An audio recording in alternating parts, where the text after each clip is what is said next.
If you're a fan of the Yellowstone supervolcano, then chances are you've heard about the 850,000-year-long eruption that produced the Yellowstone caldera or the 640,000-year-long eruption that created the Henry's Fork region. But have you ever heard about the times Yellowstone blew up with less force than it takes to launch a ball into orbit?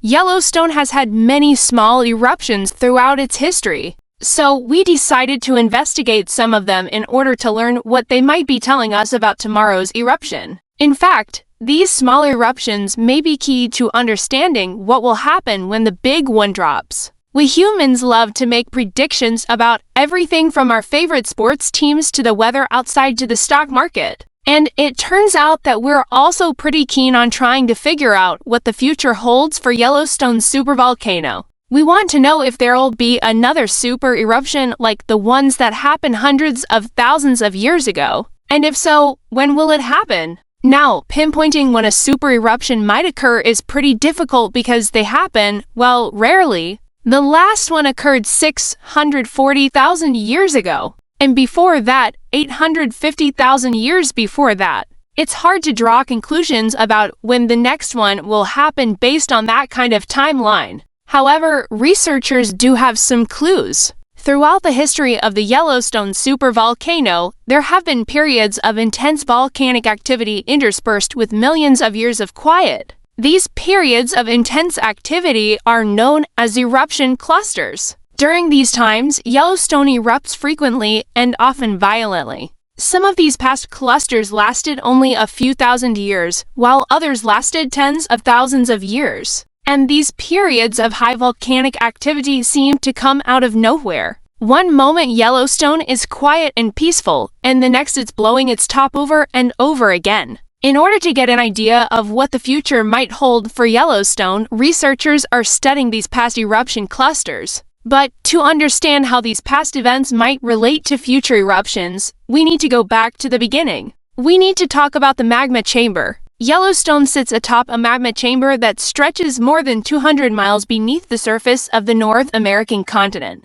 This vast reservoir of molten rock is what fuels the Yellowstone supervolcano and powers its explosive eruptions. But the thing about magma chambers is that they're not constantly churning out magma. In fact, sometimes they can go millions of years without producing an eruption. And here's why that is. The magma chamber at Yellowstone doesn't actually look like a chamber. Instead, it's more like a big pile of spaghetti. Okay, maybe not exactly like a pile of spaghetti, but more like a tangled, stretchy mass. And it's this stretchiness that allows the magma chamber to go through phases of quiet and turbulence. When things are calm, the magma isn't very mobile. It cools and hardens and forms solid rock. When things get turbulent, however, the magma becomes more fluid and starts moving around. And that movement is driven by pressure. As the magma moves, it pushes against the surrounding rock.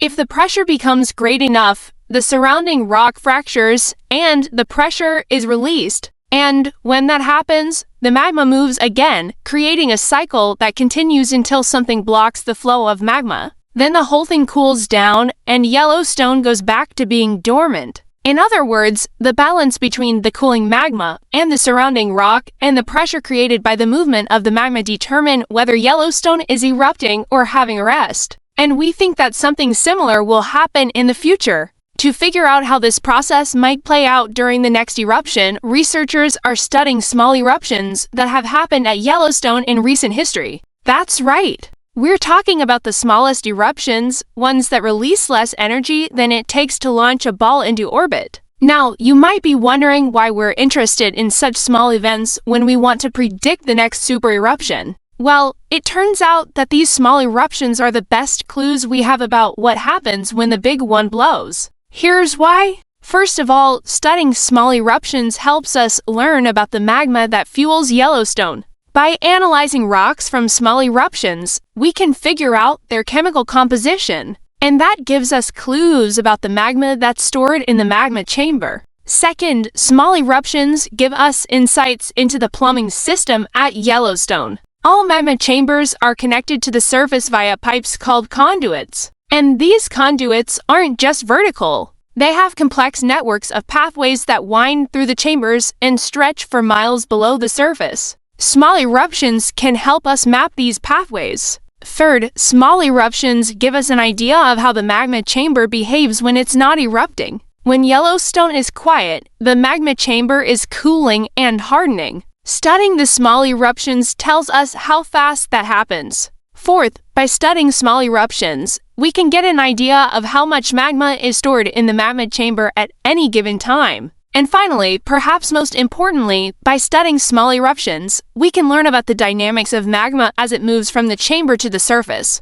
This is especially important because the size of an eruption depends on how quickly magma reaches the surface. But wait, I hear you saying, if these small eruptions don't tell us anything about the size of the eruption, then why are we interested in them? Well, that's a fair point. But we think that these small eruptions are actually the key to understanding the conditions that lead to larger eruptions. Here's what we mean. When Yellowstone erupts, the magma moves along pathways that have already been created. This means that the plumbing system at Yellowstone is largely pre-erupted. So by studying small eruptions, we can learn about the condition of the plumbing system. Researchers have noticed that the frequency of small eruptions increases as the magma chamber gets more turbulent. And the frequency of small eruptions can also tell us how quickly the magma is moving toward the surface. We think that these small eruptions are actually a kind of pressure valve for the magma chamber.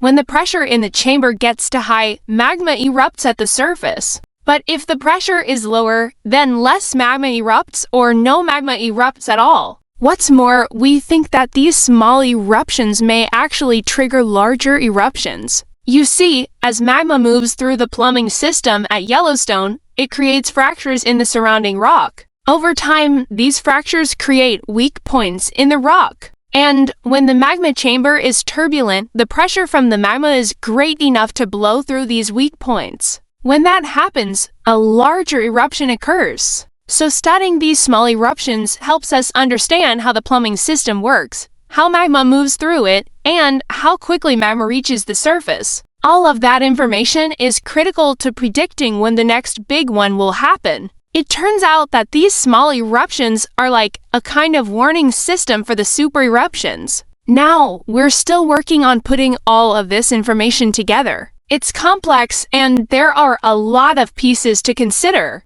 But by studying past eruption clusters and the small eruptions that take place within them, we're getting a better understanding of what drives the behavior of the magma chamber at Yellowstone. And the more we learn about these small eruptions, the better equipped we'll be to predict what the future holds for Yellowstone. Will it be centuries of quiet followed by a period of high activity? Will the next eruption be bigger than the last one?